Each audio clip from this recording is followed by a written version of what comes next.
I was at my son's house, and we had to pick up the three little girls. He has a son and three girls, but for some reason we had to pick up the three little girls.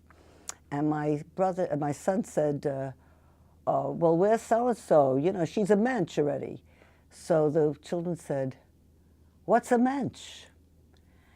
And I said, "Well, a Mentsch is a kind person, a thoughtful person, person of character." My son said, "So someone who's all grown up already." I said, "No, it's how you understand and how you look at people." So then one sister looked and said, "It's you.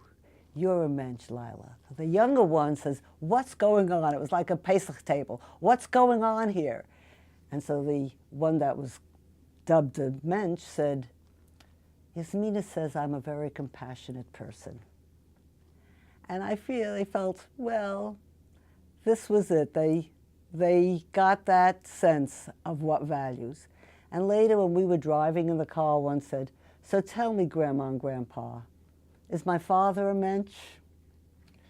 And I felt that this really gave me a great deal of satisfaction, that my son got it, my grandchildren really understood it,